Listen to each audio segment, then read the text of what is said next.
Good morning, everyone. I call this meeting of the Public Accounts Committee to order. This morning we have with us the Department of Municipal Affairs. We're going to be discussing financial oversight. I'd like to start with introductions, beginning with Mr. McGuire. Morning, Brendan McGuire, Halifax Atlantic. Good morning, Suzanne Lonis-Croft, MLA Lunenburg. Good morning, Keith Irving, King South, filling in for Mr. Chuck Porter. Good morning, Bill Horn, Waverly Fall River Beaverbank. I'm filling in for one of the Keith Brentners. I'm not sure which one.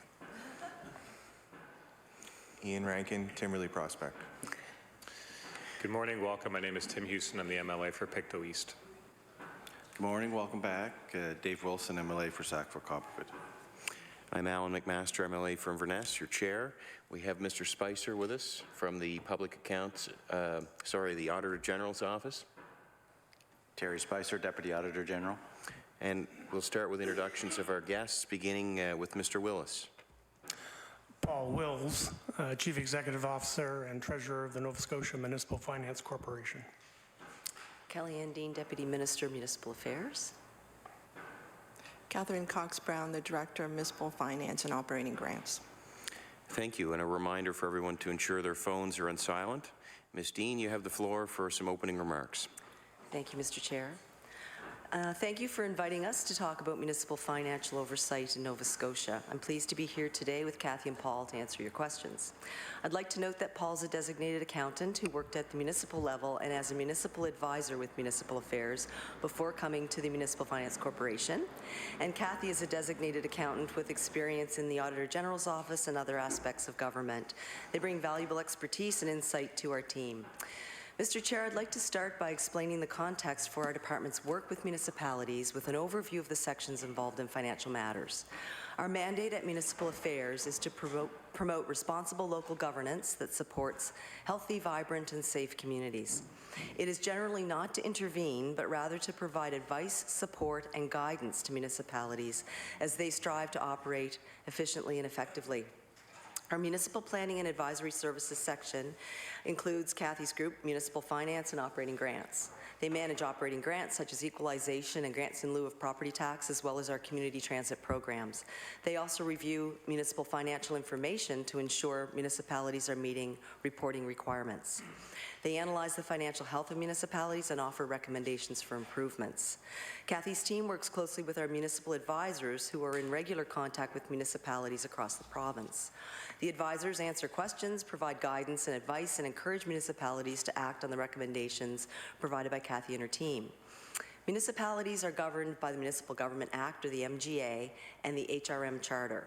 This legislation gives municipalities their authority to raise revenue, to manage planning and development, and to deliver services such as water, wastewater, and solid waste management, police, fire and emergency services, and public transit and libraries. It gives them these powers as individual, locally elected governments that are accountable to their citizens.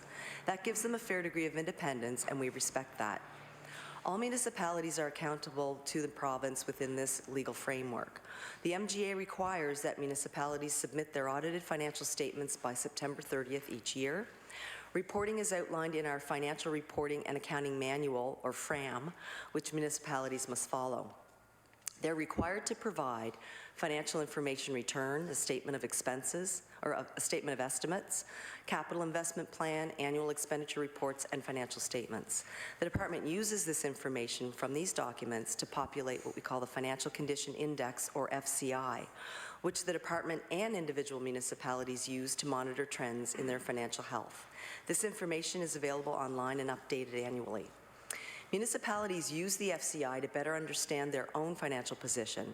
Nova Scotians can use it to learn about the financial health of their municipalities, and the department uses it to assess how well municipalities are operating.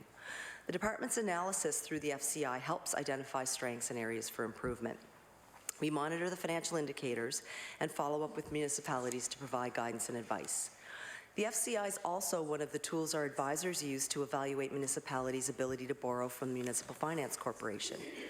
The corporation's mission is to provide capital infrastructure financing to clients at the lowest available costs within acceptable risk parameters.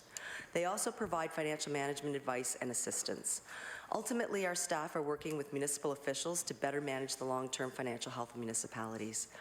To make this process faster and more efficient, we're launching a new municipal reporting system this spring. It will make it easier for municipalities to prepare and submit the financial information required under the MGA. That means we should be able to conduct our analysis and provide the municipalities with their FCI earlier. Mr. Chair, as much as we already support municipalities to ensure prudent financial management, we are continuously working to improve.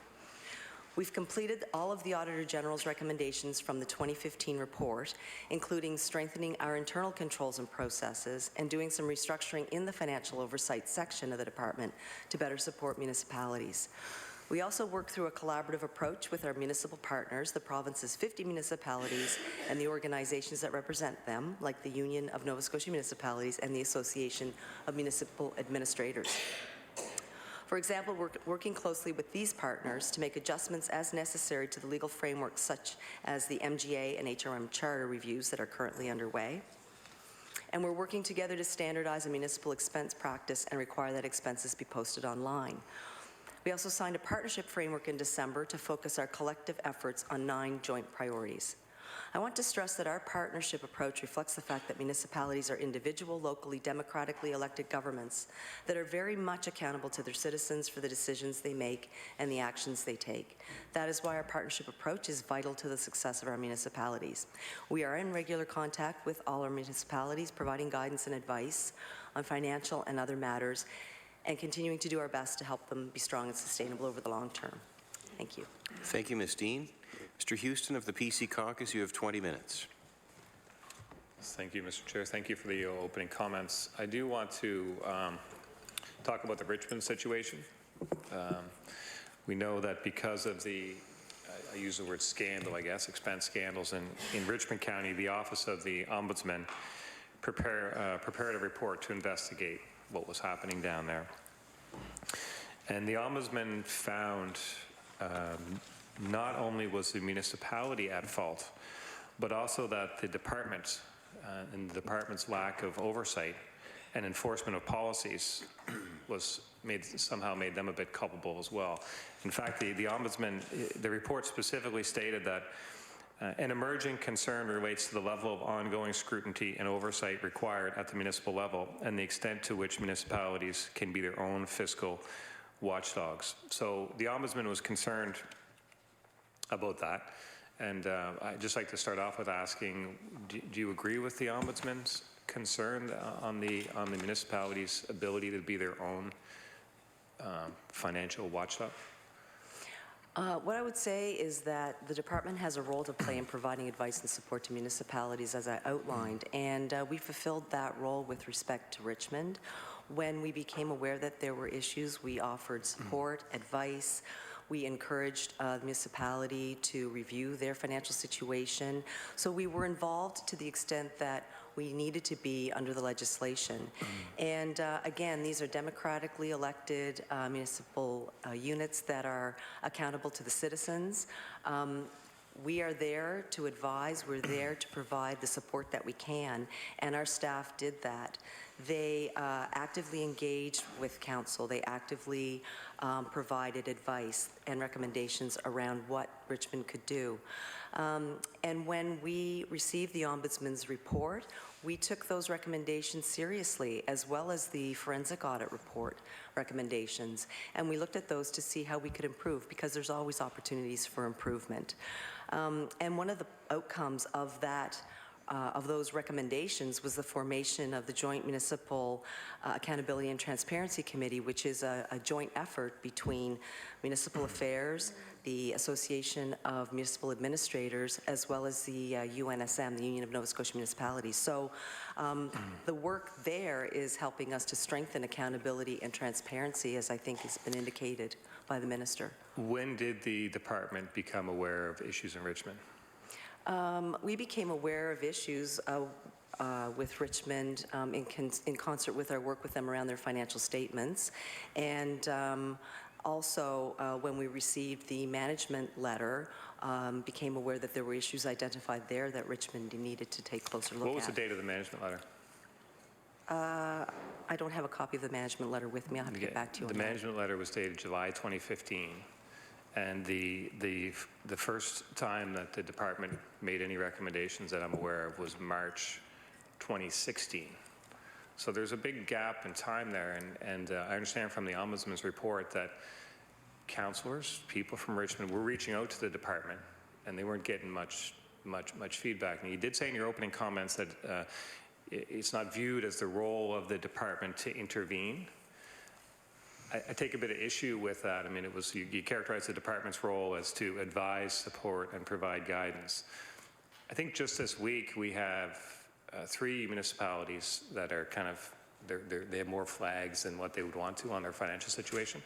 I thought I read yesterday or last night, or maybe even heard this morning, that the minister was in the media saying that he's going to hold back some of the grants from at least one of those municipalities until they provide some information. Did I hear that right? Maybe I was a little bit asleep or something when I caught it on the radio, but the minister was definitely talking about one of the municipalities. I think it was Lockport, I'm not sure, and saying that he was going to hold back some grants until something happened. Is that something that's happening right now as we speak? So when a municipality does not provide the financial information that's required, under the MGA, we withhold grants. And so for any municipality that hasn't provided financial statements that are required, they will not receive grants until that information has been received by the department. So that's an intervention then? Absolutely. That's the department intervening to make something happen.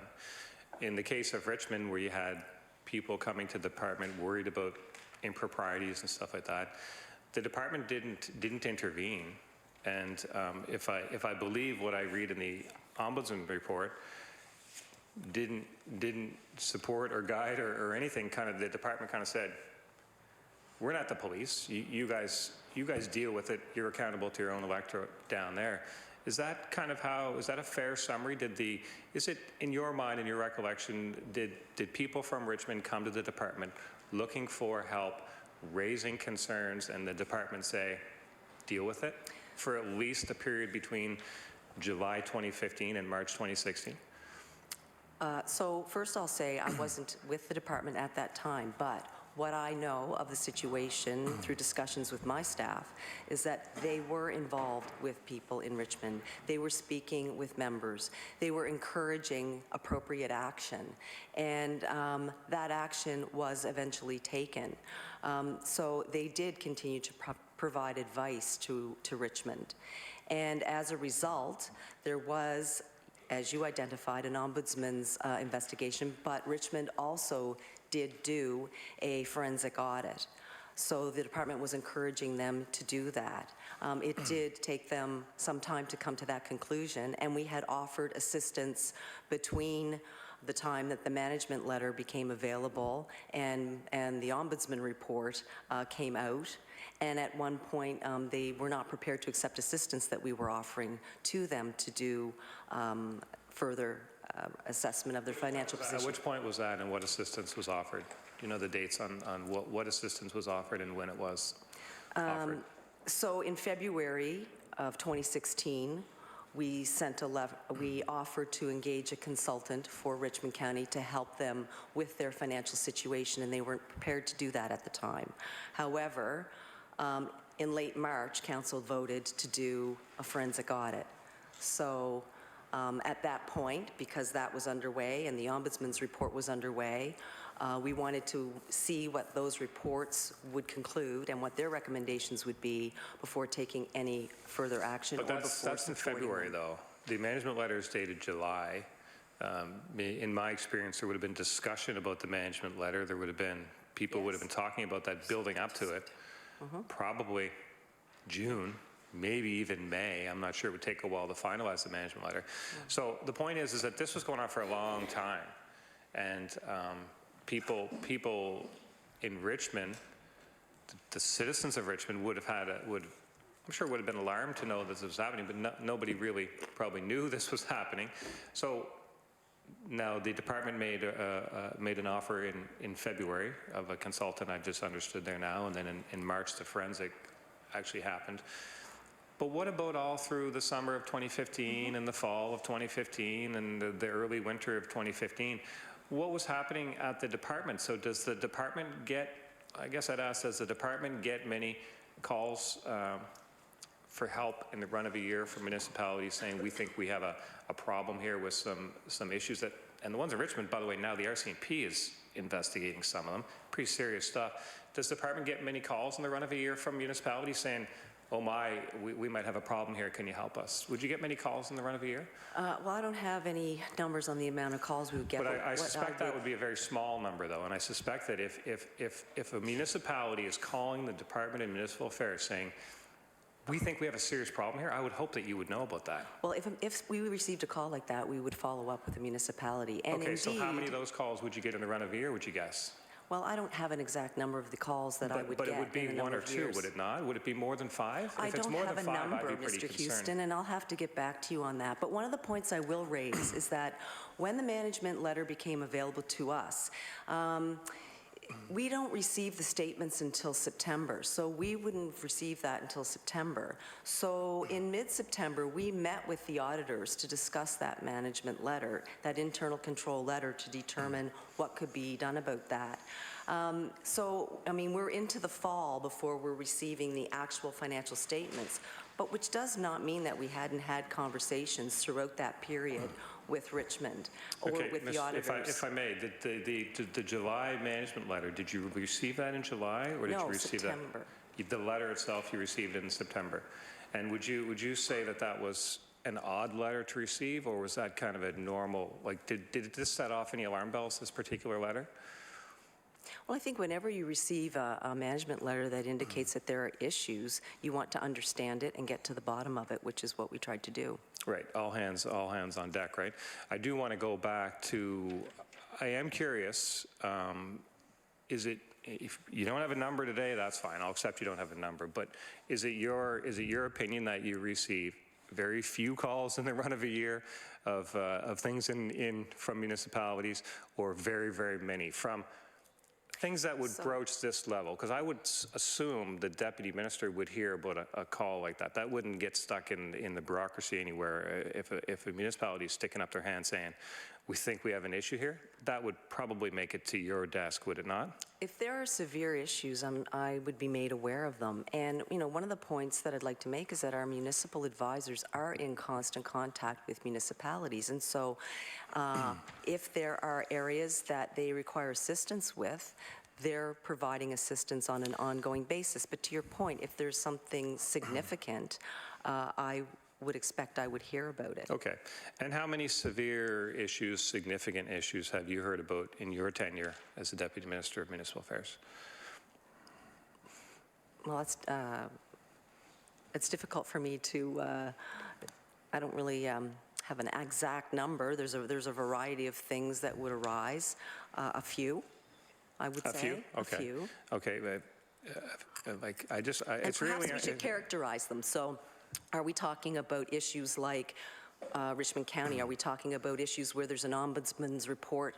Are we talking about issues where the financial indicators are perhaps flagging areas of concern that we need to focus our attention on? Another issue might be, for example, that we haven't received the financials and that we need to take some kind of action. Let's take the financial side of it out. Let's talk about issues where an ombudsman report's involved, or there's issues like Richmond. How many of those have you heard about? Two. Two, okay. So when it happens, it's a pretty rare occurrence, and it's a pretty significant occurrence, and I would think it's something that should be dealt with pretty quickly. When you hear about that, what's amongst the earliest steps do you take? How quick does the minister know?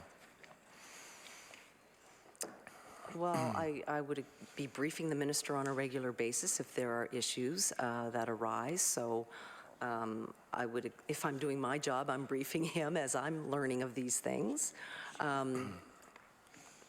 So the minister probably would have known about the issues in Richmond in September when you received the management letter. So I can't speak to that specifically because I wouldn't have been the one briefing him then. I wasn't there. Okay. My assumption would be that he would be aware, would have been aware. Okay, so all through the fall, the issues were aware, people were aware in the departments, the people on council in Richmond were aware. Meetings were happening, I guess. The ombudsman report said that that councillors in Richmond had sought assistance from the department with regards to proper expense policies and claims and reported receiving minimal guidance or were told the municipality needs to govern its own issues. Did you see that in the, presumably you've read the Ombudsman's report on Richmond. Did you see that statement in there that the councillors from Richmond were saying they received minimal guidance from the department? I can't speak to the specifics of which councillors would have been speaking on that issue, and I don't know specifically who our staff would have talked to or what guidance they would have been providing to which councillors at the time. I know that they spoke with the warden at the time and the CAO, and that they were having discussions about what would be appropriate or not. And again, they approve their own expense policies, and so the challenge here is that municipal units approve their policies and they need to abide by their policies. And again, they are democratically elected governments that are accountable to their electorate. So we're providing advice to make sure that they're within guidelines, that they're adhering to the legislation, but the policies that they set, they're expected to follow. So maybe it's okay in the department's eyes how the department acted on this one, but I think the department took too long, and I don't think the department did everything it could have done. When you have people from the council saying we need some help, and you hear, like the Ombudsman's report, I think was pretty damning of the department. When you see stuff like the department saying back to people on council, we're not the police. Council is accountable to the electorate. Same message we're hearing this morning, but you have a responsibility to do a little more than that. And I don't think for a long period of time, you have the Municipal Finance Corporation, you're holding the purse strings on them. You should have some concern if money is going from the province to municipality and it's in any way being misappropriated, whether it's on strip clubs in Houston or whatever, in any way. There's no small way that money can be misappropriated from a municipality.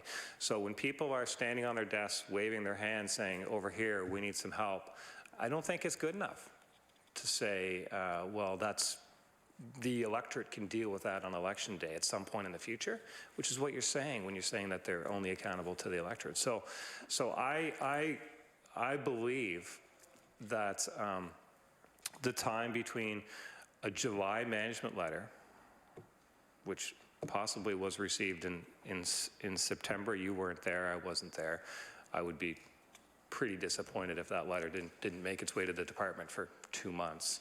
But let's assume that it was received in September. Here we're talking about February and March reactions and actions from the department, and I don't understand why. And to me, it's the minister knew since September. We do have, I don't know when it came out about the political contributions that were made with taxpayer money, but obviously another minister represents that area. It's just hard for me to get my head around that much time passed, and the department's position is we don't intervene. Well, we do on other things, but we just don't intervene on this. We provide advice, support, and guidance. The Ombudsman saying they were looking for guidance and they never got it. So I find it disturbing as you, as a new deputy coming into that department and kind of inheriting this, did you find it disturbing? What I will say is that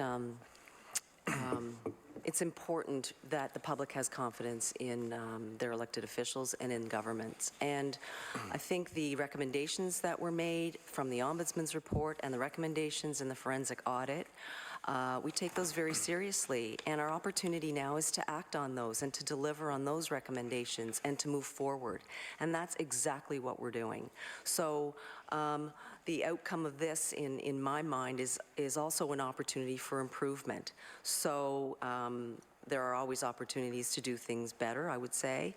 And I'm very encouraged by the work, as I said earlier, of our JMAC committee, which was struck as a way to absolutely respond to these recommendations and to move forward on them and to find ways to work with municipal partners so that this can be improved. And so the step that we're going to be taking to bring in legislation to require that municipal units report expenses online, to have a standardized approach to reporting, and to look at potential changes for audit and requirements around audit committees are all positive ways that we can increase accountability and transparency. And I think that going forward, that's what we need to be focusing on, is how to make sure that doesn't happen. The opportunity has been there. Like even the expenses online, our caucus introduced a bill months ago in the session, or the session before that, about doing that. That's not happened yet. So again, it's all things So I often say it's problem stretching, not problem solving. There's solutions to these problems, and I don't think the people of the province should feel comfortable that the problems are being addressed quick enough based on what happened in Richmond. But I will ask you, before we come to the second round, has there been a forensic audit requested for Guysborough? Not to my knowledge. Okay. The Ombudsman is doing a report in Guysborough, is he? Yes. Okay, and is that report available? It's a draft report right now. There's a draft report. Where is the draft report at? Is it with the department or with the council or both or what? Well, I got a draft report that has recommendations for the department that we need to respond to, so it's in draft form, and I would expect that the council would have a draft copy, but it's the Ombudsman's report, so I can't speak with authority on where it has been, to whom it's been delivered. How long has the department had that draft? We've just received it last week, I believe. Okay. Okay. So it's not in its final form. Okay. Thank you. Order. Thank you. The questions time has ended for the PC caucus. Move to the NDP caucus. Mr. Wilson. Well, thank you, Mr. Chair, and welcome back. It's interesting to see the last number of public accounts. I'm glad that the committee has a lot of influence on government decision. They seem to make announcements early in the morning on issues that are coming forward at public accounts. So I hope we can continue to have that influence on the government. Yeah, this is a topic that's important. It's not one that I think everybody, runs to the newspaper to want to read about. But accountability and transparency is extremely important to our municipalities, to the province itself. And I know in recent reports through the Auditor General that there was a number of recommendations made that I think is related to transparency and ensuring public reporting. And two of the recommendations in 2015 were, and it was agreed by government to implement them, was the hospitality policy needed updating with continued monitoring, and public reporting mechanism needed for senior bureaucrats and their travel and hospitality expenses. And so in 2016, government did change and update the policy, but the monitoring mechanism was not introduced or implemented, and the disclosure requirements are still not in place for like agencies, boards, and commissions. And I know we're talking about the municipality and your role as deputy and your engagement with the municipality, but I think it goes hand in hand. So are you involved in any discussion on a broader sense in the government about the transparency and the need to have departments follow through on recommendations of the Auditor General? And has there been any discussion around expanding the monitoring to include boards, agencies, and commissions? Are you involved in any of that, or are you strictly, is your work strictly dealing with the municipality and the things that we've witnessed over the last couple of years with some of the concerns with some of the municipalities? So our work at Municipal Affairs is directly related to municipalities. So obviously our department abides by provincial policies and expenses, but I'm not involved in decision making around those policies. Yeah. So I know we're the Municipal Finance Corporation. We have a representative here.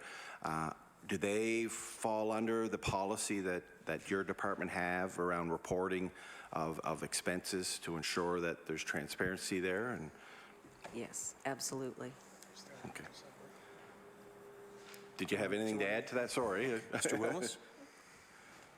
I actually started reporting mine in December. Excellent. All right. So, well, I congratulate you on that. I mean, I think I'm glad it's starting, and we need to continue to see that. Of course, after the forensic audit into Richmond County, the UNSM, and of course the Association of Municipal Administrators of Nova Scotia were asked by the Minister of Municipal Affairs to assist the province in developing the accountability and monitoring mechanism regarding staff and council expenses. The work included developing best practice, improving audit work via an audit committee. The Joint Municipal Accountability and Transparency Committee now reports to, I believe, to yourself, the Deputy Minister of the department. Are you confident that the appropriate steps have been taken so far to ensure you're meeting the goals of not only the Auditor General, but what the Minister's requests for municipalities have been over the last year or so? Yes, actually, I am. There's an extensive terms of reference that was created for this committee. They have been asked to do their work and report back by the end of March. And certainly I have been briefed on their preliminary results, but I'm looking forward to receiving the final report. They are looking, as you indicated, at all of the recommendations from the forensic audit and from the Ombudsman's report, and they are working their way through recommendations around that, and I'm very confident in their work. I think that it's going to make a large contribution to improvements in transparency and accountability. So that's the end of March. Will that report be made public? I'm sure we'll be able to share the recommendations. Willingly, or will we have to go through freedom of information? I mean, I've heard that a lot over the last 14 years. Well, I think we would willingly do that. Okay. So once that report is issued, are there going to be recommendations in there, or what's the makeup of that report? Is it just going to be, this is what's going to happen, or are there recommendations that municipalities will have to live up to or agree to meet over a certain period of time? So the recommendations will be provided to the department, and then we'll engage municipalities in a broader consultation around them so that there'll be further input, and also expect to be able to engage the public in some of this as well. Again, respecting the fact that we want to act quickly.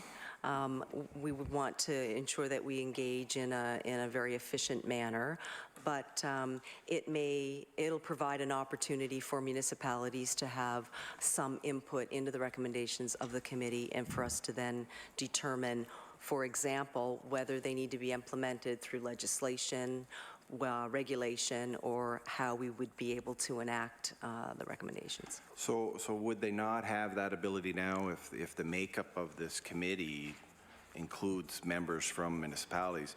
I mean, my concern is when you say that you're going to engage municipalities, I mean, I would hope that's what's happening to form these recommendations, and if that's the case, if the recommendations are going to, you're going to engage with the municipalities, what the minister released today, does that preempt what could be in the report? Why would the minister, I mean, the end of March is only another 2 weeks away. Why did the minister make an announcement today that, he's going to bring legislation in to deal with some of the concerns? So why did why today? It's kind of strange to do that if the report's not on the minister's desk yet. Well, again, some of the recommendations are more easy to implement than others, and the minister has always said that it was been his intention to bring in legislation requiring online expense reporting, and so and that was endorsed by the committee in its recommendations. That was one of the areas that it looked at, as well as a preference for some standardized reporting And also, there was a recommendation around audit committees. So some of them we can move on more quickly than others. The other element in that is if it doesn't have a financial impact on a municipality, then we can move very quickly to implement. So we just want to be sure that some that require further discussion, where we have the opportunity to do that, that we take the time to make sure that we're doing that right. So what the minister announced today around legislation is it solely on the reporting of expenses online, or will some of the recommendations in the report in a couple of weeks that you'll receive, will that be also in the legislation, or is it, or what the announcement or the minister announced today was solely just to have expenses online? There'll be legislation on that. I mean, or is there ability to expand on that and have I think a stronger piece of legislation that deals with transparency, accountability across the province for our municipalities? Well, the intent right now is to look at the elements of online expense reporting and some standardization with respect to that. Whether or not we can incorporate anything else, we'll have to evaluate that based on the recommendations that come forward. So the recommendations from this committee, will they be, I guess I could use the word binding, is the municipality accepting whatever comes from the committee, or will you be evaluating the report and say, no, these 5 things we don't like, these 10 things we like, we're going to go with these 10, or is the report and it's a road forward for the government? Is it going to be like a binding, you're going to accept all recommendations, or is it a wait and see what the committee actually brings back to the minister in your department? Well, I don't, the report is not binding, the report is advice. So the report is giving their best advice to the department about how to move forward in some of these areas. So obviously we respect their advice and their hard work, and we'll have to assess the feasibility of those recommendations when we get them. Can you give us a timeline on when yourself and the minister and the government will respond to the report? Is it something that we're going to see drag on for a year, 6 months, after the next election? I mean, this is something that's been ongoing for a number of years. A lot of concern, I think, from taxpayers, from municipal units on what direction are we going to move forward to. So can you give us any kind of timeline? I know government doesn't like to give a specific date, but you know, I'd be even okay with a fall, spring, winter, summer kind of timeline. Right. No, I appreciate that, and we don't want these recommendations to drag on either. There may be some, though, that we would look at in the context of our review on the Municipal Government Act. But having said that, it's in everybody's best interest to enhance transparency and accountability in these areas as quickly as we can, as effectively as we can. So what we're not able to bring forward in the spring, I would expect we would bring forward in the fall session. So I'm wondering if there's legislative requirements that are required. Right.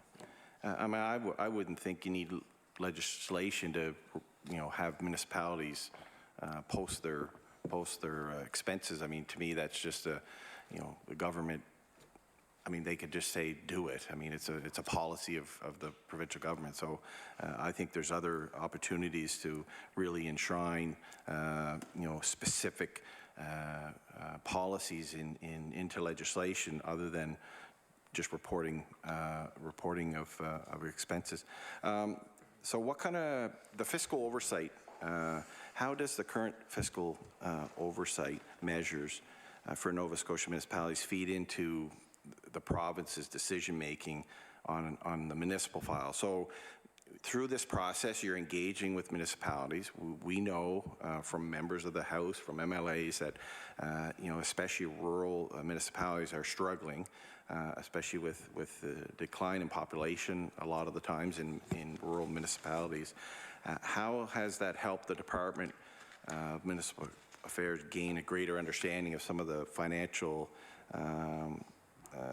realities or budget budgetary reality of some of the municipalities. Has that led to, yes, we need to look at how do we engage the municipalities as we move forward on hopefully allowing them to be functioning in an appropriate way, not only in the accountability and transparency area, but on meeting services for taxpayers and especially in rural communities. So has this opened your eyes on the challenges that municipalities have around budgetary decisions and your engagement with them? Yes, I mean, it's important, and that's one of the reasons why it's so important for us to receive the financial information from municipalities in a timely manner. Because what we do with that information is compile it, and we look at it, and we analyze it with respect to our financial conditions indicators. And that is something that is relatively new in that we are using that to really look at the health of municipalities, to look at some of the strengths that they have and some of the areas where they might need to be improved. So the FCIs, as we call them, were posted recently for the past fiscal year. And again, what they do is allow us to compare the health of various sizes of municipalities with each other, like municipalities, and to see if there are any trends that might be troubling, any areas where we could go in and provide some additional support, some training, some planning assistance. And as was indicated earlier, the system that we have tends to show where there are red flags or sensitive areas where municipalities may be experiencing difficulty. And, you know, the benefit of being able to look at the municipalities through this lens enables us to see things that are improving. For example, there are some municipalities who have lessened the red indicators over the past couple of years, so that is a positive sign that things are improving in some areas. And then there are other areas where maybe they're experiencing difficulties. I know that, for example, uncollected taxes was an issue that was highlighted through the Auditor General. We looked at that as it related to the FCIs and began to monitor that, and also took action by asking the municipal auditors, when they go in and look at the annual statements, to pay particular attention to that area. And then as a result, we saw some improvement in the FCIs in this particular area in 15-16. So again, it's by using some of these tools and looking at how we can then intervene in a way that is supportive for municipalities to help them improve. That's the real benefit of being able to collect this financial information and monitor it on a regular basis. Is there a will from government to look at how they can support municipalities differently into the future? I mean, you know, we know Cape Breton, for example, has for some time now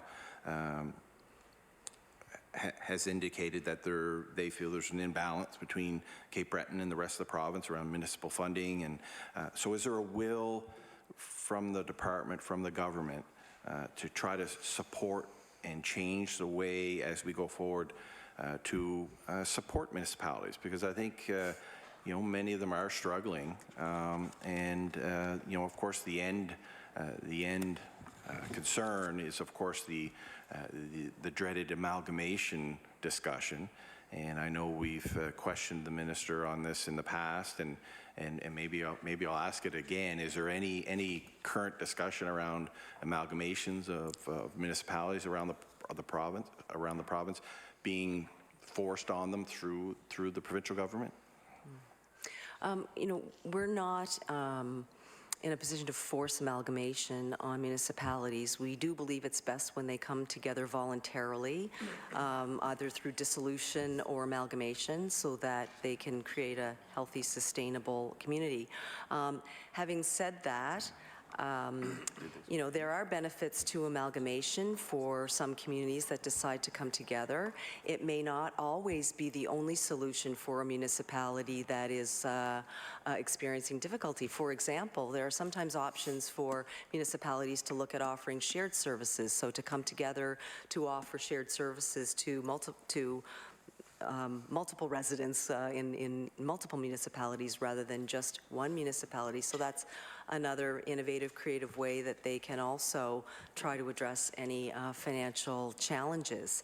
But again, the opportunity for amalgamation, I think when it works best is when the parties are coming together voluntarily, working through the process. But we've seen in the past, I know you said you're not in that position, but you can be. It takes one directive from cabinet, from the minister, to say let's do it. We've seen it in the past, and there's good and bad on both sides. And I've seen it in the old Halifax County, going through forced amalgamation in '95, I believe. And so that concern is still there. So I would hope that the government's genuine on their attempt to not force amalgamation on municipalities, but look at ways how can the government support them differently. And as we've seen in the decrease in population, especially in our rural areas, there's going to be a need to look at how can municipalities, especially the smaller ones, continue to function in a way that it supports their communities and their residents. And I don't think amalgamation is the answer all the time. Maybe a different way of doing things, looking at new ways of supporting how the province can support municipalities. I think I only have about less than a minute, so we'll wait for the second round. I appreciate that. Thank you. Thank you, Mr. Wilson. We'll move to the Liberal caucus. Mr. Irving.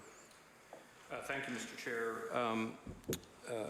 I just want to preface my comments having spent 7 years at the municipal level and appreciate very much the issues that Municipal Affairs deals with respect to the oversight and advice to municipalities. I do just want to give the opportunity to clarify, for the department to clarify the work that went on between September and the eventual decisions by the council after, I guess, on the second attempt at the council table to agree to a forensic audit. Could you expand on the role that the department took with respect to advice and what they did with the management letter? Sure, thank you. So again, in September, we received the internal control letter that would have highlighted some of the challenges at Richmond County. And then at that time, staff met with auditors to actually discuss the internal control letter to see what the findings were and to see where the issues were. We also then received Richmond County's audited financial statements and met with council to offer support. And I will say that even during that period, there would have been ongoing conversations between our municipal advisors and either the CAO or the warden. I don't know the very specific people that were in contact, but it certainly isn't radio silence during that time. It is ongoing discussions, as we would have with any other municipality that might be looking for advice or experiencing difficulty. And I think, and I understand that upon understanding that there were some very serious issues there that needed to be further explored, the department did request that that council consider doing a forensic audit, looking further, and made an offer of assistance to help them do that. And at the time, and this was in February, they weren't prepared to do that.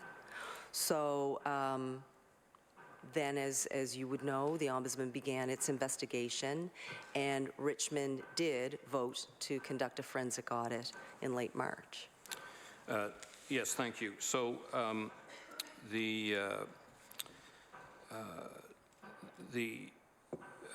there was a motion brought forward by a councillor, probably on advice and support by the department, and then that, I don't know exactly the timing on that, but that was defeated in a 5-5 vote. So clearly things were beginning to move along, and as that was moving along, the public pressure also began to mount as it became public that there were improprieties here and serious concerns. And I do want to just quote from the Ombudsman's report that, they said it is an understatement to observe that the Department of Municipal Affairs is clear as to its role with municipalities. The response of Municipal Affairs staff was focused, upfront, and their candor appreciated. However, there is a disquieting sense that deference may not be as readily acceptable to citizens of the municipality. And this is, I think, the challenge of these issues, having come from the municipal world, and you've mentioned that they are democratically elected, and I know the department gets requests from citizens in many municipalities on the behavior of their council, the decisions they make. I went to the department recently to express concerns of my constituents over the actions of the municipality. And this is where it's important, I believe, to recognize the importance of the democratic process and accountability. And I think, would it be fair to say that it was a healthy process, even though it may not be as quick as some members of this legislature want, or as quick as the public wants, but to allow democracy to work and citizens to engage? Could you comment on the important role that citizens played in putting pressure on their elected officials at the municipal level to move forward on this file and conduct the forensic audit? Thank you. Yes, there was considerable citizen engagement. I believe social media was very active during that time. And to your point, when there is public engagement and public concern and public pressure, that does hold a council accountable, and also is a highly motivating factor in a council needing to take action, which eventually they did. And I will say that it is a balancing act in terms of the department's role in all of this. We conducted ourselves as we would normally do in these types of situations. There are some who feel we should take a much more heavy-handed approach, and yet we're trying to respect the fact that these are democratically elected governments. And so again, there's a role for the citizens, there's a role for municipal affairs, and there's a role for the council. And it is a balance trying to determine how best to affect the change that needs to happen. And I would suggest that this process worked out in a relatively timely way with respect to citizen engagement, and that if we expedited this process and rushed it, I mean, the deeds were done, the process worked in terms of the management letter unveiled this to the council. Half the council began wanting to take action. The municipality provided advice to that council, and the public pressure built. And I would, perhaps you could comment on some of the other, that it's not uncommon for the public to be going to municipal affairs asking for action, but it's in the end, it's really the public's raising of these issues, educating themselves in these processes that puts pressure on councils and makes change either in policy or in the council at election time. Is that a fair statement in terms of how our democratic process needs to work?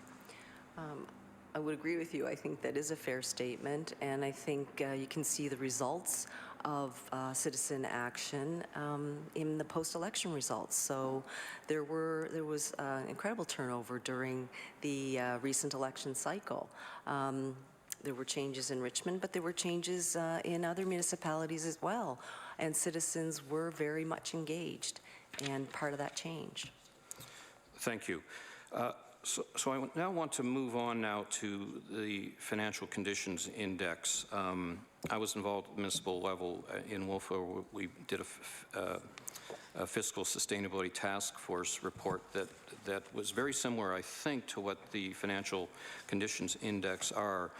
And can you explain the reasons that was created and how that benefits newly elected councillors and the administrations in good governance around financial decisions?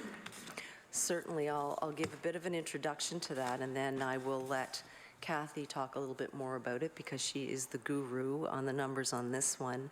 But essentially, the Financial Condition Index is meant to provide some commentary for councils and the public around the financial health of municipalities and their abilities to meet financial obligations in a broader context. So the indicators are actually grouped into 3 dimensions: revenue, budget, and debt capital. And then there's 5 indicators per dimension. So I'll let Kathy get into those. But before we go there, I guess, to me, something that is of note is the fact that these have been in place for 5 years, and we agreed to do a review of them in 5 years to determine their effectiveness and their usefulness for councils. So we did a survey recently, and we have a committee called the Municipal Indicator Committee that's made up of partners as well as the department that wanted to have a better understanding of how the indicators were being used at the council level. And what we found is that the CAOs in particular responded very favorably on the FCIs. They appreciated seeing the financial information in a very simple format. It gave them comparisons with other municipalities, which they found incredibly helpful. And they really appreciated the chance to see how their budget and financial strategy decisions that they were making shaped their financial positions in comparison to other municipalities, so that they could see a direct link between their planning efforts, their strategic efforts, and their outcomes. They like that they have benchmarks with other municipalities so that they can look at performance, and they view it as an independent report on their financial situation. So we're taking the information and providing some objective analysis on it. And the CAOs also feel that the additional benefit of these FCIs is that they've helped to enhance the councillors' understanding of municipalities' financial information. So that's another area where they're using them to communicate financial outcomes to councils to help increase their financial literacy. And they do see that it is a snapshot, of course, in a period of time, but find it very useful, again, in their planning efforts, in identifying risks, in benchmarking with other municipalities, and helps them with their financing decisions and planning strategies for going forward. So I guess with that introduction, I'll turn it over to Kathy, who perhaps can give a little bit more explanation of some of the indicators. Ms. Cox-Brown. Hi, thank you very much. When we talk about the financial condition indicators, we look at 3 kind of dimensions of it when we look at a municipality. We first look at the revenue, and then we look at the budget area, and then we would look at their capital and their debt area. So for each one of them, we calculate 5 indicators under these 3 dimensions. So we have a total of 15 indicators. So what we're looking for on the revenue, we're looking to see for vulnerability, single reliance on business, do they have the reliance on government? We also look at their uncollectible taxes, what the percentage of that is. We look at the percentage of commercial assessment that they would have coming from their assessment. We also would look at the growth of their assessment as well. Is it matching their cost of the CPI? On the budget side, we're looking at what is their level of accuracy in their budgeting. So what are they doing with their expenditures? What's the residual tax burden that they're having? So what's the burden on a resident for the taxes to pay for the services? We look at the number of deficits that they might have as well. We're also going to look at their operating reserves, because we want to make sure that they have the money available for if there is some issues. We then, on the capital side, we look at their capital, their debt management. We look at their capital service. We look at their ratio of debt. We also look at their undepreciated assets, their 5-year contribution to capital reserves, and their 5-year purchase of capital. So basically, that's kind of what the 15 indicators can look at.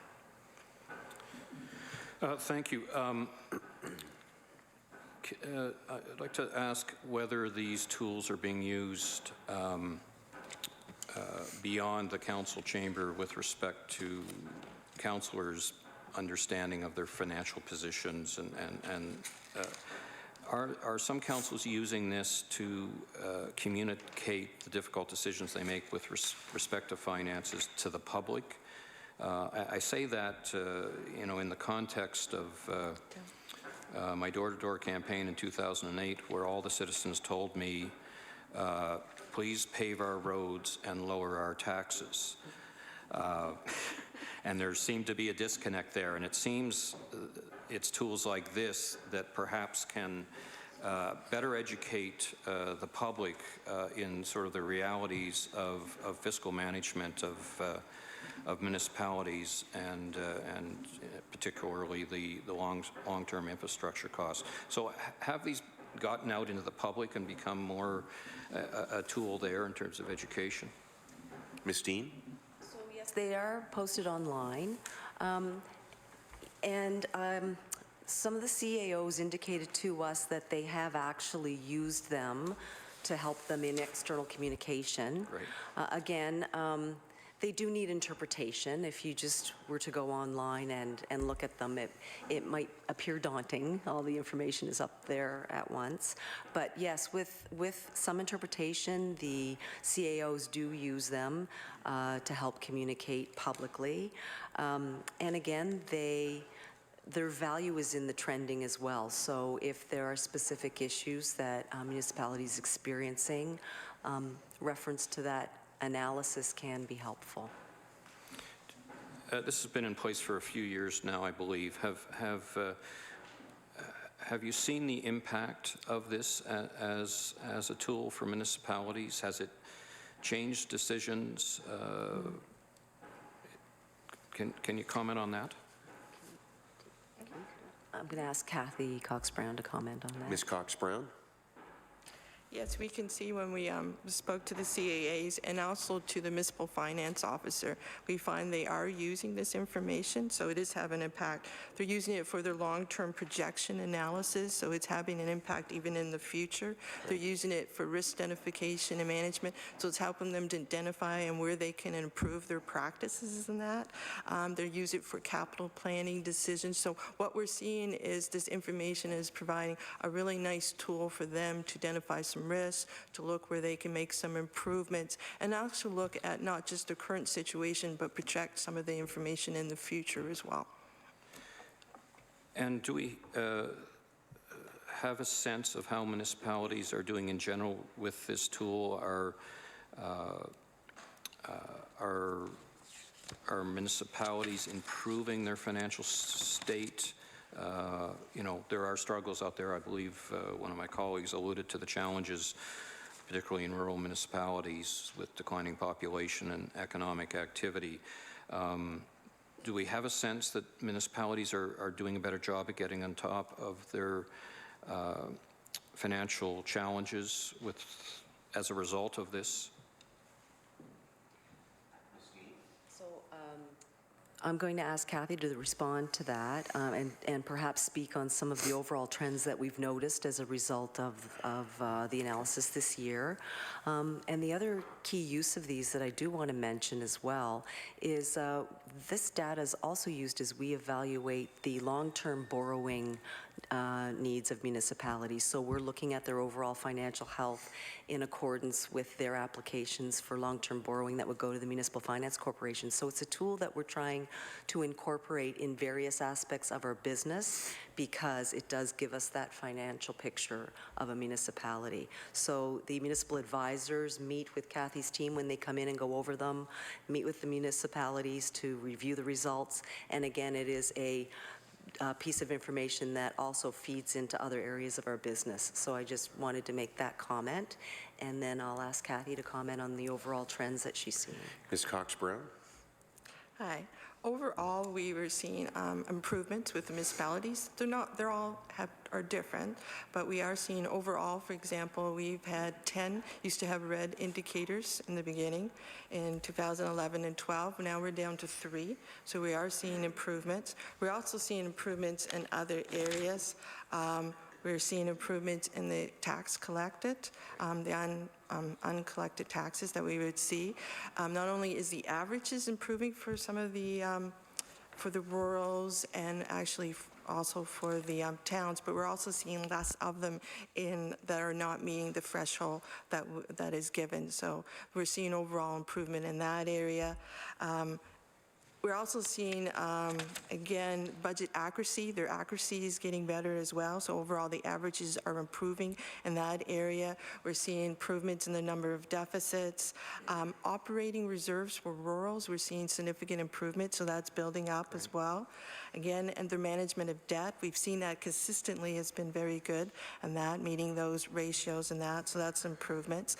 I mean, there is challenges that some will have. We're seeing some challenges with the towns and operating reserves, and that there is some challenges there, and we're seeing some challenges in their infrastructure on depreciation and that. But even in some of these challenges areas, we are seeing improvements again.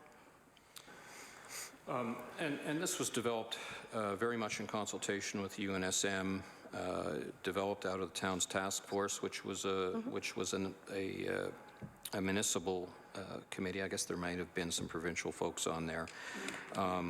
But I think it's fair to say that, again, this is a great example of where the department is not making decisions for municipalities, but providing advice and giving them the tools so that they can make better decisions. And I think in the context of this discussion in terms of municipalities and their finances, the FCI's... Time has expired. Thank you. Sorry, time has expired. We'll move back to the PC caucus. Mr. Houston for 14 minutes. Thank you, Mr. Chair. In terms of the Guysborough interim ombudsman report, do you have an expectation as to when that report would be final and public? I can't speak for the ombudsman on that account, but we need to provide our feedback to them by mid-April. Mid-April. And which periods in time did the ombudsman's report cover? I'm sorry, I don't have that at my fingertips. Does one of your colleagues maybe know? No. Okay. They wouldn't have received a copy. Would it be during the period in time when the current member for Guysborough was the warden of Guysborough? Would it cover some of the time pre-2013? I believe it does, but again, I'd have to verify. Okay. Okay. In terms of when you came into the role in June, I think, 2016, this was a year after the management letter for Richmond. It was after the forensic audit had been recommended in March, right? All those things had happened before you arrived as deputy minister. But did you receive a file on the Richmond situation, and did you review that file? I believe there's been a FOIPOP request that has gone out on the file. Okay. Well, that wasn't my question, actually. Which I would have reviewed. Okay, my question was not who's looking for that file or anything. My question was, did you look at that file? So the file exists. That was my first part of my question. Yes, I guess it exists, you're saying. Second part of my question is, did you review it? I've reviewed information, yes. Okay. Did you reviewed information? I'm asking, did you review the file? Did you go through the file in its entirety, or did you just flip through it? I've reviewed information on the Richmond situation. Okay. In your review of the file on the Richmond situation, did you notice any minutes from meetings that might have taken place between the department and the municipality, between the department and the minister, whatever the case may be? Did you notice any minutes from those types of meetings? There could have been, I can't recall specifically. Okay. I'm wondering, did you notice whether the member from Richmond participated in any of the meetings where the discussion of the Richmond situation was happening? Again, I don't have those documents in front of me, and I can't recall with any certainty what I would have read in there. sorry, I don't have those with me right Okay, now. so there's a FOIPOP request, so we'll get that in the fullness of time, I guess. It's already gone out. It's The file's out there somewhere. So, for clarity, documents have been disclosed around Richmond through FOIPOP. Again, that was some Are time you ago. talking about recently? Okay, you're talking about some time ago. Well, since I've been deputy. Okay. Okay. So I'm wondering what involvement the member for the area may have had, and you're saying you don't know. I can't say with any certainty at this point without Okay. information in front of me. Okay. I guess the issue for me is there's definitely a perceived conflict of interest that the government has with these situations in Richmond and Guysborough. We have a situation where the former warden of Richmond was an employee of the Liberal caucus office. He would have had some knowledge of what was happening in all these situations. We have the Guysborough situation. The sitting member now for that area was the warden. He would have some knowledge of those situations. We probably even those two people participate in some of the expense receipts that have been reviewed, like the trips, and we've even seen expense things where members of the Richmond Council were ordering pizza into the member of the legislature's apartment, which was rented from a verbal donor. So there's all kinds of moving parts here.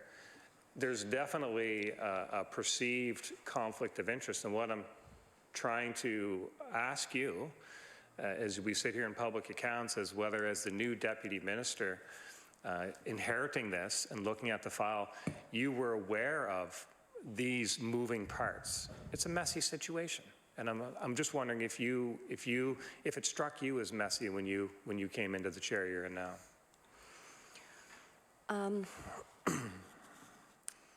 I would say that, to have a situation, to come into a situation where the Ombudsman is investigating, where there's a forensic audit underway, where Elections Nova Scotia is investigating, and where the RCMP is investigating, that yes, it's a situation that is unusual and complex.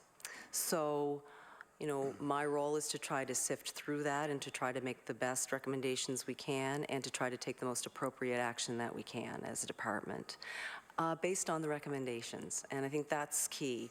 So while I come into the role and there may be information, we also knew that we were going to be receiving some critical pieces of information that we were going to need in order to take appropriate action. So, and I believe that we've worked very hard to do that and to respect the recommendations that have been made by those entities, to take them seriously, and to look at how we can move forward and make improvements based on that. And my job now is to make sure that we do act on these recommendations that are aimed at the department and that we make the improvements that we can. In collaboration, I will add, with our partners, because again, as we pointed out earlier, there is a balance there between the department's role and the role of municipalities. And so it's really important that we keep that in mind as we move forward on some of these recommendations. Okay, and there is a balance, but the balance always must tip in the favor of taxpayers receiving some comfort that things are happening as they should happen. And I am concerned that for the various interrelationships that I've just mentioned, that those interrelationships may have caused the department to take a bit of a hands-off approach and tell people in that council, we're not the police, you guys deal with it. And tell people in that council, well, you figure it out. A bit of a hands-off approach, certainly some delays in my mind from the time that management letter was received until action was taken. I believe there was some delays, and I thought we might get some understanding as to the reasons for those delays today, but maybe we won't. I guess we'll have to wait and see what happens, and then we have the Guysborough thing. We'll wait, and you'll respond to the Ombudsman before mid-April. and then something will happen after that. So in the next couple months, we'll hear on that, I guess. But in terms of, you mentioned the Elections Nova Scotia review. Elections Nova Scotia was investigating the use of taxpayer funds for partisan donations. Is that a report that you have? Elections Nova Scotia was doing a review of it and a report. Do you have that report? I can't recall if I saw that report. What I am aware of, though, is that they required that any payments be reimbursed, which they were. That was my understanding of the outcome of the report. Okay. So the Elections Nova Scotia has concluded their investigation then, to your knowledge? I believe so. Okay. Is the department aware of this happening in any other municipalities? Did any other municipality come forward and say, well, gee, we may have inadvertently done something like this, or has the department been made aware of this happening elsewhere? To my knowledge, today, right here, no. I would have to go back and double check with staff. But Okay. at this stage, I'm not aware of it. Okay. Maybe we can get that, Mr. Chair, if there's any other municipalities that have raised that. Now, in terms of learning from this and going forward and making changes, I think the minister was on the radio this morning talking about some of the wonderful changes he'll have coming forward eventually. Is the department considering any kind of spot audits on municipalities going forward? At this point, we're not considering that. There have been discussions about whether there should be a requirement for a municipal auditor general, which we can continue to evaluate the need for that or how that might work. I know that that has been discussed in the past with the municipalities and the department, and it was difficult to determine how that would work given the number of municipalities, 50, and one auditor general, and how that work would be divided and how that would be supported financially. But having said that, we'll absolutely look at what could be possible in respect to auditing of municipalities. Okay, so the minister first talked about that municipal auditor general back in November. So when does that decision get made, or like the time? It's frustrating to hear, like, okay, so the minister says in November that he's considering a municipal auditor general. Phew, pressure off.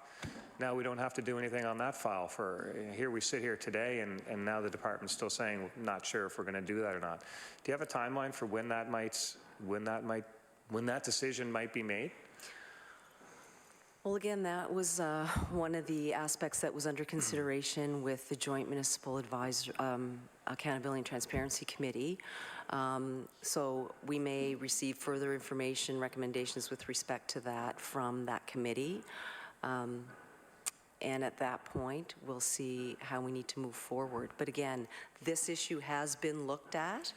So I don't want to give you the impression that we haven't looked at it seriously. I know that it was before my time, and I'm willing to consider other alternatives. And if a spot audit, if that's the way to go, and through our work with the municipalities and UNSM, they determine that that may be a more viable alternative. I guess what I'm saying is that we're still open to looking at what might work best with respect to auditing municipalities. So if you're open to looking at it, when are you going to be closed to looking at? When are you going to make when will the department make a decision on these things? Well, I don't have a specific timeline on that particular item. And it may be something as well that gets looked at in the context of the municipal governance of the MGA review. Having said that, I'm sure that given the importance of this topic and the importance of the recommendations, it's something that we should be focusing our attention on, and it shouldn't take us 2-3 years to determine a course of action on that. Has the department made a recommendation to the minister on whether there should be a municipal auditor general, or has the department not made that recommendation yet? We have not made a recommendation to that And you don't know effect what at that this would be point. as you sit here today? I don't. Okay. And same with spot audits. You don't know if they have value or don't have value. It's something that the department doesn't know as we sit here today. We haven't made a specific recommendation with respect to spot audits. That would be under consideration, as well as the approach to having a municipal auditor general. Now, there'll be some changes to expenses and expense reporting for municipal councillors. When will those changes be live? Like, when are they going to be required? Fall, September. Okay, and do they extend to the CAOs? Pardon me? Do they extend to the CAOs? Yes. So it's all elected councillors and the CAO? And the CAO. And it'll be a standard expense form or standard expense policy, or Yeah, both? So we're working through the details of that with the committee. We want to see standardized approach to expenses and a standardized template that they would be able to fill out so that it would be easy for them to do so. And a standardized policy would come in as well, with an ability, I believe, for them to look at rates that would be appropriate, for example, within municipal units. Okay. But a standardized approach, absolutely, across municipal units. And would the policy exclude alcohol? Yes. So there'd be That no- would not be reimbursed. Order. Time has expired. Now move to the NDP caucus, and Ms. Zann. Thank you very much, and good morning. Nice to see you here today. Starting last July, just to change the topic a little bit, starting last July, there was, as you remember, a lengthy drought that affected large portions of southwestern Nova Scotia. And very possibly this was brought on by climate change, global warming, so it could in fact be not just a one-off, but it could become something that we have to deal with every year in different areas of the province. We just don't know yet. Thousands of residents, as you know, were affected and suffered with dried wells, forcing the province and municipal units to respond by providing drinking water and programs that were supposed to help. So, for instance, opening public facilities for showering and laundry. And in the medium term, the province also recommended that municipalities in the region create programs to help property owners deepen their household wells. And the payment for the programs would be made by the property owners, who would have to pay for this work through their property taxes over a period of time. But, however, the vast majority of municipal units apparently could not afford to finance these programs, and it's unclear how many actually participated in this program and were able to offer them to residents. So I have a few questions for you around that. So, first of all, how did the province's financial oversight contribute to their understanding of municipalities' means to react to natural disasters such as last year's droughts, or, as I said, if it becomes a continuing problem? Ms. Dean? Thank you for the question. I guess what I would say is, you know, the municipal units were provided with enabling legislation, so the ability to create a to create a program to provide relief for those who wanted to pay for something like the drilling of a new well or purchasing something through their property tax bill. And I think that the fact that we made it enabling legislation gave the municipalities the ability to look at what might work within their budgets or their financial, you know, constraints as they would be. So we understand that the municipalities of Shelburne and Yarmouth are actually developing a bylaw for wells, that Clare is actually exploring a bylaw as well to outline a program for wells and cisterns, and that Shelburne is looking at options to address future water shortages as well. And Barrington's in discussion with other municipalities with respect to the development of a bylaw. Queens, I believe, is also looking at a report on offering a clean energy type program. So having said that, This, again, is enabling legislation, and so what it does is allow a municipality to provide this service if they wish, if they feel that it is within their fiscal capacity. And again, there's opportunities for us to work with them to look at financing options or ways that they can actually implement this this program should they wish to create a bylaw to enact one in their regions. So where did this particular proposal come from? Or who, do you know? So it was mirrored on a program called PACE, which is a financing model that's called the Property Assessment Clean Energy Program. So originally, this type of legislation created the ability for municipalities to encourage energy efficiency. So meaning that if a homeowner wanted to put in a heat pump, as an example, they would be able to finance the cost of that over their property tax. So taking that concept, the department felt that it would be another way to provide an opportunity for municipalities to address another issue, so the drought issue. Somewhat like the Solar City program. Exactly. Then, so that if municipalities would like to help their residents be able to get solar heating or solar heating in their water systems, or even for their roofs, they could pay the municipality back in their taxes. Absolutely. So do you know whether or not anybody took advantage of this program at the time and how many did? Because I was under the impression that not many were able to take advantage of it at the time. You're referring to the water program? Yes, for the. So again, my understanding is that again, Shelburne and Yarmouth are developing a bylaw now for wells. Clare is looking at a bylaw for wells and cisterns. So they're starting to enact that legislation. But they weren't able to sort of do it at the time, though. So when the actual emergency was happening. So there were other supports. This is a longer-term solution. So for clarification, this type of legislation enables these municipalities to help residents look at this issue over the long term. Right? So the support that was provided in the short term came from communities, came from the province, came from parks who opened their showers, as you indicated. So this is to look at how do we ensure that if this situation happens again, that we can be better prepared for it. Okay, so at this point in time, then you're saying that there are some municipalities who are now attempting to create these programs for the future. Yes. But at the time, it wasn't in place, and so they therefore couldn't exactly use it.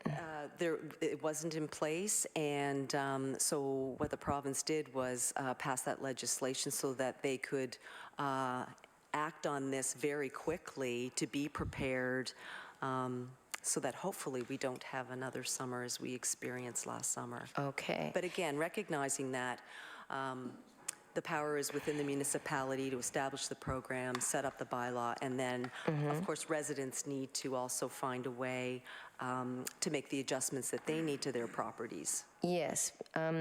So does the province and does your department believe that all municipal units in Southwest Nova Scotia can actually provide financing initiatives for homeowners to deepen their wells?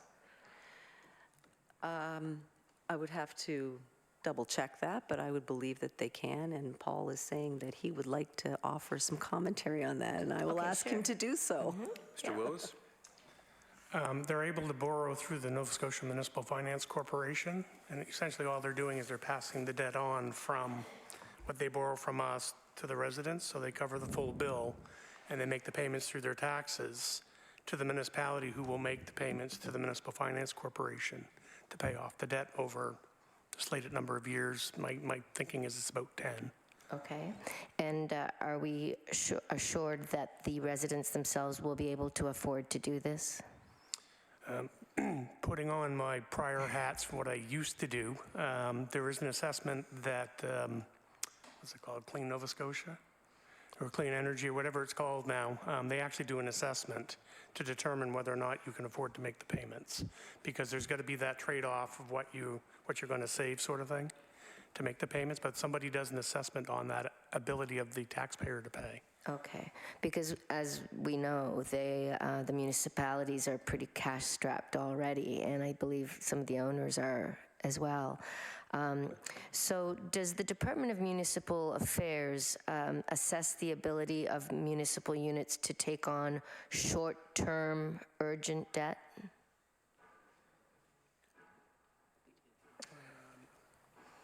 Can I get you to repeat that again? Does the Department of Municipal Affairs assess the ability of municipal units to take on short-term urgent debt?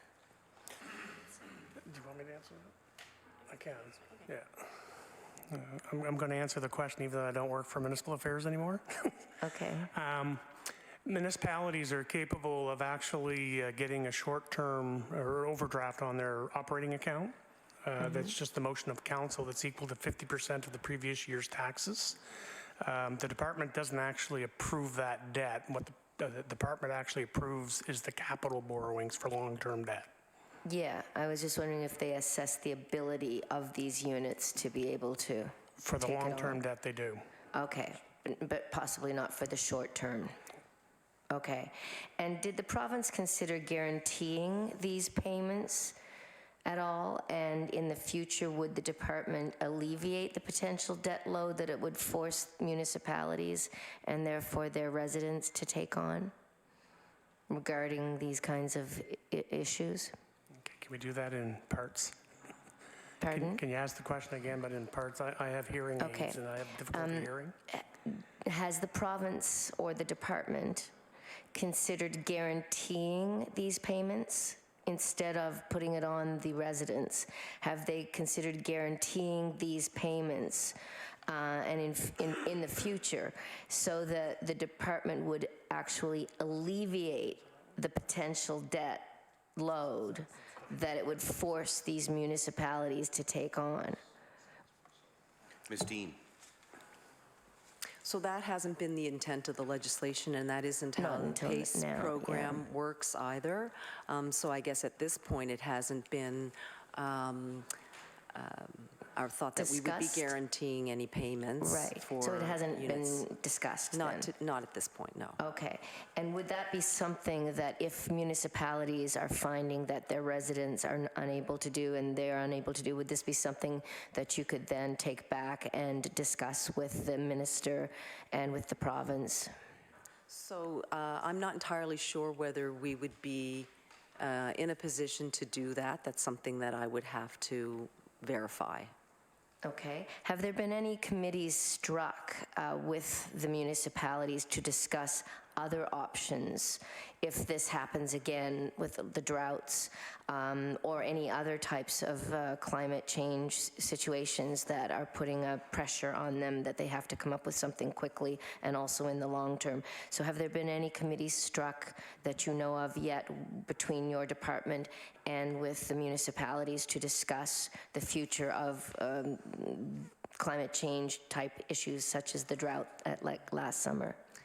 So through, as you would have heard from my last appearance at Public Accounts, the Emergency Management Office works very, very closely with municipal units on their emergency management plans. And so with respect to their ability to react in situations where there's a crisis, or we certainly learned a lot from the drought situation last summer, unfortunately. Conversations with municipalities and through meetings with them, they're able to update their plans and determine how they might change their responses in the future based on what we've just experienced. So we are in communication with those municipalities to see what they might do differently if they wanted to, or how we could provide assistance. Thank you. I only have like a minute left. Just wanted to check in with you then, since it's actually International Water Day today. So speaking of droughts and speaking of rising seas, I also noticed that the disaster relief funds for the floods that hit Cape Breton in October of 2016 and also in the Truro area had not been paid to those municipalities yet. Do you know what the status of those payments are at this point in time?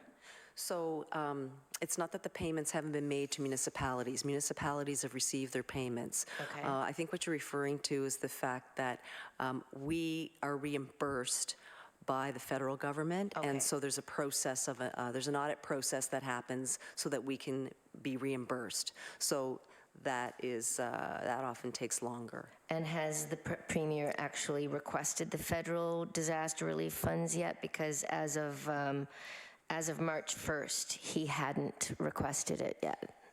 We don't have to request it. The programs are set up, and they are reimbursed in accordance with the timelines. And so we will get that money based on the audit results. That will come back to the province. Time has expired. We'll Thank you move very much. to the Liberal caucus. Mr. Irving, you have 14 minutes. Thank you very much, Mr. Chair. I just want to return to the Ombudsman report briefly here, and just in terms of touching on the recommendations that have been made to your department. There are 4 recommendations. They are prefaced that they are not intended to encroach on the important democratic principle that elected local governments require a measure of autonomy. Rather, they are intended to influence a level of checks and balances in the interests of consistency, transparency, and accountability. So I just wanted to briefly touch on the 4 recommendations to your department. One is the forensics examination, which I believe is now completed. The standardization of travel and expense authorizations, re-examine the feasibility of establishing a municipal auditor general, and then fourthly, undertake a review of the department's role to ensure municipal compliance with the Municipal Government Act. Is it fair to say that you are acting on all 4 of those? Yes. And I think the 4th one is that challenging question of the balance of respecting democratically elected officials, the role of the public, versus the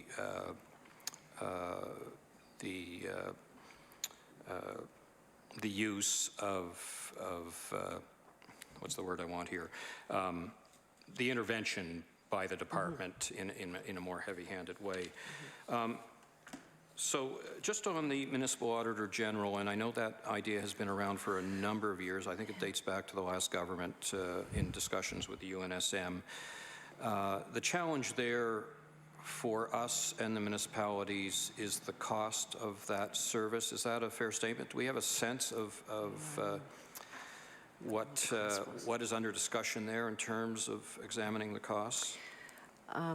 So cost is one challenge, but I think the greater challenge is the fact that there's 50 municipalities of varying sizes and degrees of capacity, and part of the difficulty would be in trying to develop an audit plan for 50 municipalities and determining where you go when.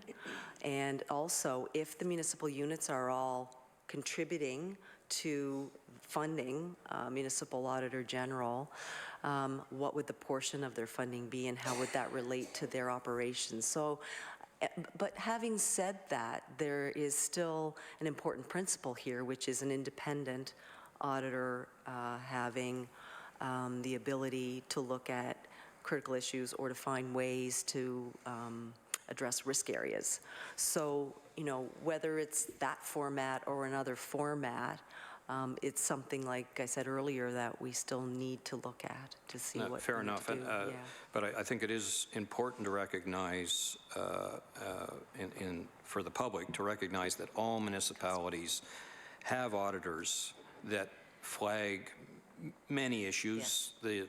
The municipal auditor would add an increased capacity to that, but we do have professional accountants doing audits, examining financial processes and books. Yes. So the public is protected to a great extent. It's just a question of, do we need to move to that next level of oversight? Exactly, and all of the statements are prepared by audited professional auditors. So the statements have to be audited to financial statements that we receive. So and right now HRM is the only municipality that has a municipal auditor general. Right, and they would have the most complex systems, Absolutely. processes, a larger amount of money being handled, significantly larger relative to most of our municipalities. I want to move on then to perhaps just get a better understanding of the Joint Municipal Accountability and Transparency Committee. Why was this formed? Is there a connection to what we're talking here about that has resulted in that committee, and just the makeup of that committee?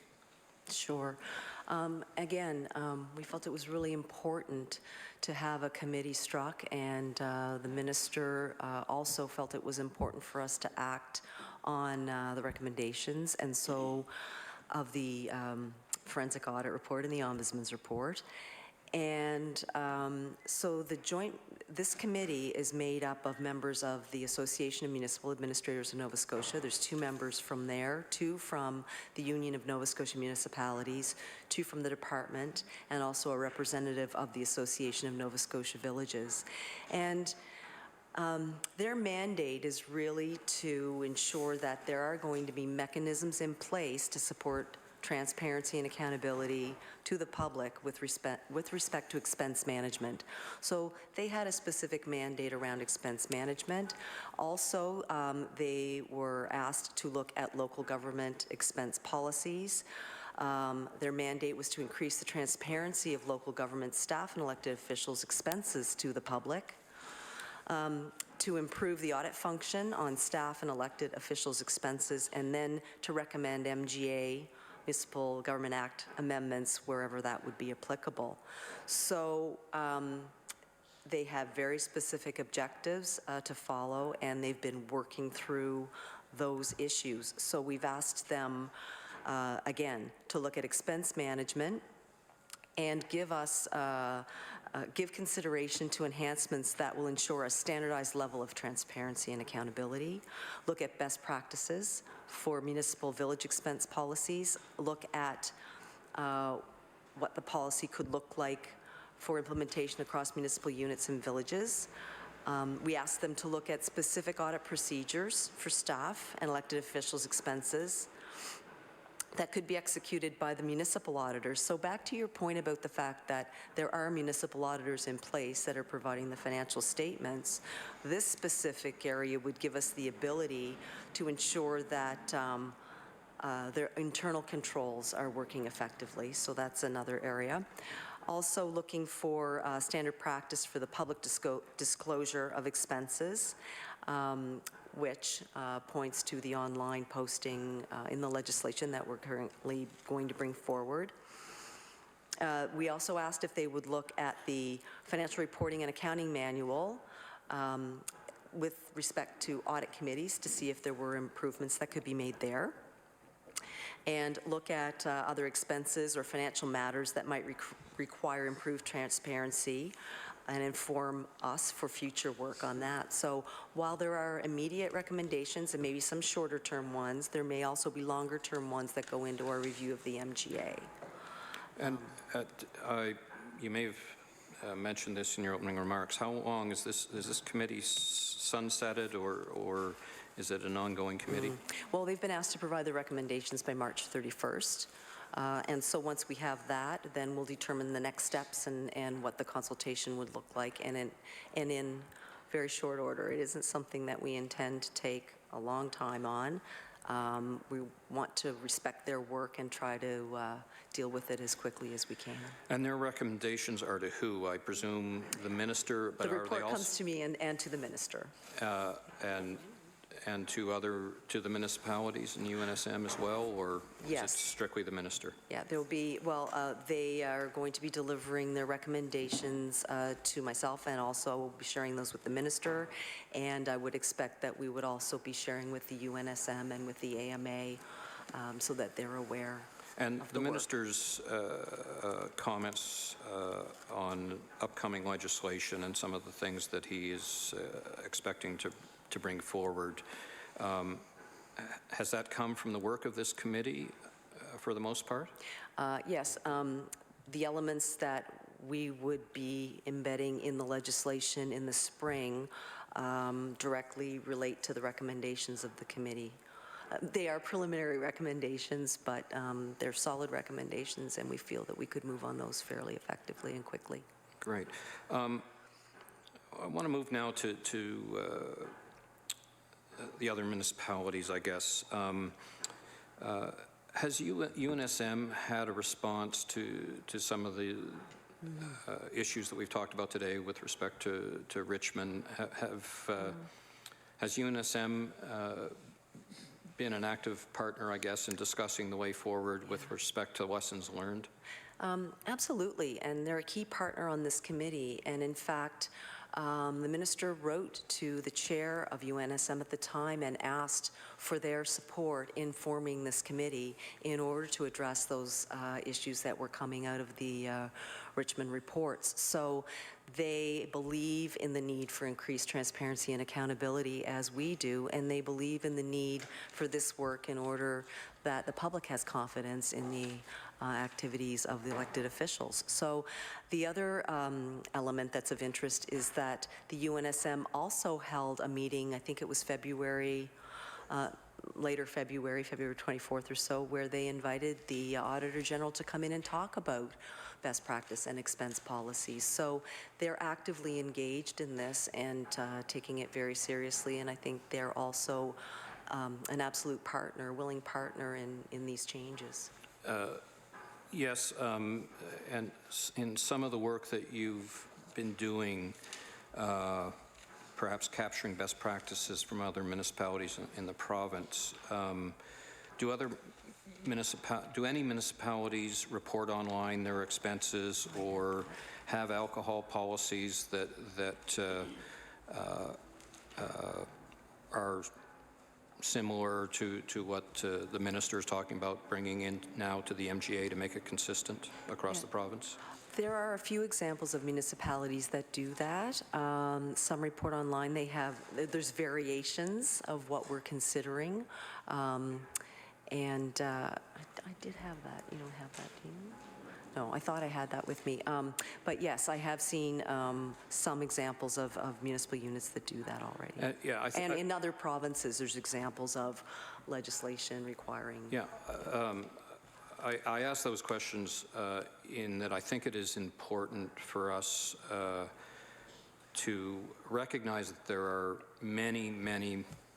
most municipalities that are operating at a high degree of ethics and accountability, and that really what the Richmond situation, is serious, and I don't want to downplay it, but I think we need to be respectful to the many municipal partners and colleagues that we work with, that there are high standards out there in many municipalities, and the actions that we're looking at in terms of the MGA modifications is to bring some standardization, ensure that we don't have these anomalies that cause great concern for citizens. Is that a fair statement? That's absolutely fair. And, one of the points that I'd like to make is in line with that. Absolutely, there are municipalities that are already being proactive and very transparent in reporting their expenses, and that, the efforts that we make and the interventions that we have, we can't paint everybody with the same brush and assume that everybody, is exhibiting behavior like Richmond County did, for example. So there are definitely municipalities that are on solid ground, that the changes that we're going to be bringing in are things that they're either already doing or will enhance what they're already doing. So I think that will be very important, a very, very important point going forward. Yeah, and really times have changed from 20 or 30 years ago, where alcohol had a different relationship in our world. Really what we're doing here is bringing municipalities up to the same standard that we as MLAs serve in this House, as we've moved to be more transparent, putting things online, and I think the public is now demanding that consistency at the municipal level. and you know, this you know, unfortunate event up in Richmond has shed some light on that and put some urgency to bringing us up to that level. Order. Time has expired. Thank you. Ms. Dean, we'll give you an opportunity to provide closing comments. Well, I would like to say thank you for the opportunity to share the work of the department with municipalities. As always, we strive to continue to make improvements wherever we can. We look forward to working with our partners. I'd like to thank our staff who work very, very hard to stay connected to municipalities and to provide support to them on an ongoing basis. And would like to assure the committee that we'll continue to do our best to work with municipalities going forward. So thank you very much. Thank you, Ms. Dean, and thank you to your colleagues for being with us here this morning. We do have some committee business. We have correspondence from 3 departments. The first is from Nova Scotia Health Authority and Department of Health and Wellness. This had to do with visits to emergency departments, and this was provided as promised by the department on the same day that it was asked for. Are there any questions or comments on that correspondence? Hearing none. The next piece of correspondence is from the Department of Transportation and Infrastructure Renewal. And this was information requested from the January 25th meeting about the Cobequid Pass toll revenue. And specifically, the question was asked for a detailed breakdown of that revenue and how it was spent. The response from the department recommended a review of annual reports on the Cobequid Pass on the Highway 104 website. There was some back and forth between our clerk on the committee and the department about the information that was raised here was not the answer the committee was looking for. I'd like to put it before the committee now. Perhaps members could specify exactly what information they would like to see. I did visit the website myself out of curiosity, and you would have to go to each annual report individually and I guess extrapolate from that a summary of the revenue collected and how it was spent. So those documents are public, but it was not, I'm not sure if the answer requested from the committee was, you know, a full summary of that, as opposed to reviewing individual annual reports over a 20-year period. Any members like to comment, offer suggestions on that matter? Mr. Houston? Thank you, Mr. Chair. Instead of trying to debate here today what we should be asking for, I think it was probably me that asked for it to begin with. I'll just get my thoughts together and maybe share an email with the committee that we can discuss next time we meet whether a second letter is necessary. Okay. Is there any other comments from other members? Okay. Well, Mr. Houston, we will await your email. The next piece of correspondence is from the Department of Justice, and this was a piece of information on the Blue Nose vessel.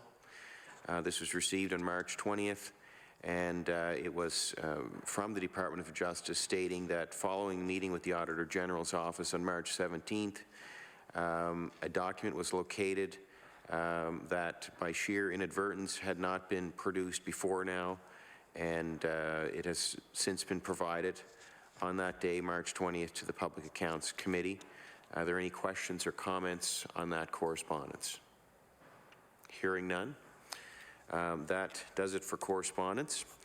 The next item we have is the Department of Finance has been called for a meeting. It's actually the Department of Finance and the Department of Health and Wellness. The meeting has not been scheduled. Both departments have been called to discuss healthcare funding with a focus on federal transfers and a follow-up of the Auditor General recommendations.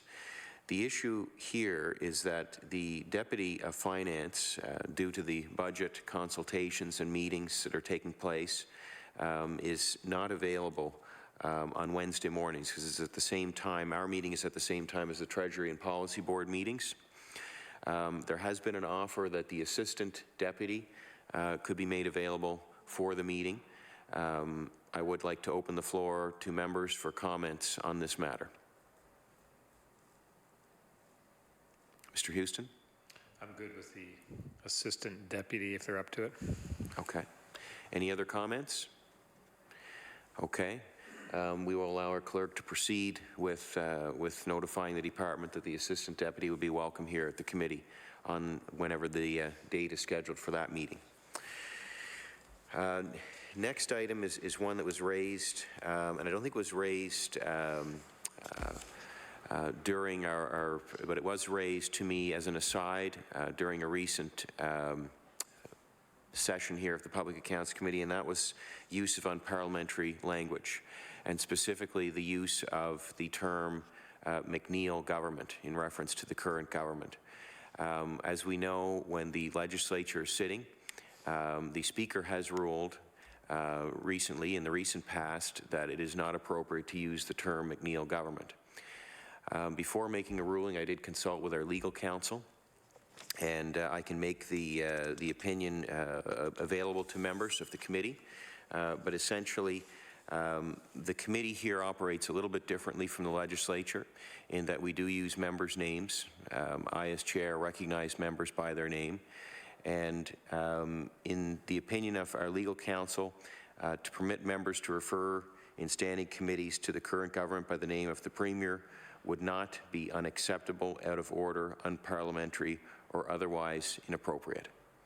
So taking that into account, I will not be restraining people from using that term, McNeil government.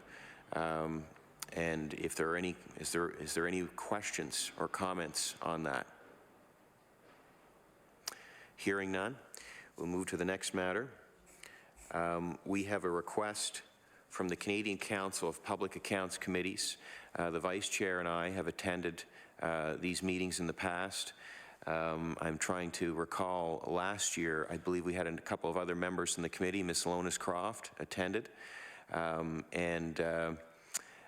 any case, at these meetings, public accounts committees from across the country get together and they talk about issues that come before the committee.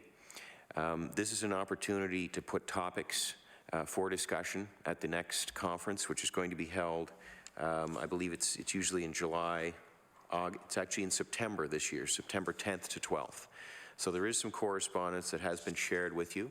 I don't know if members wish to put something on the record here today. It's not necessary, but I want to call your attention to this request that we received. And if you'd like to reply to the clerk, please do. If anybody has an interest in sharing something now, I'll open the floor. Hearing no suggestions at this point, please respond to the clerk if you have an interest in putting a topic forth. Our next meeting will be March 29th. That will be with the Department of Fisheries and Aquaculture and the Department of Agriculture to discuss export development. Are there any other questions or comments, or any other business coming before the committee? Hearing none, this meeting is adjourned. Thank you.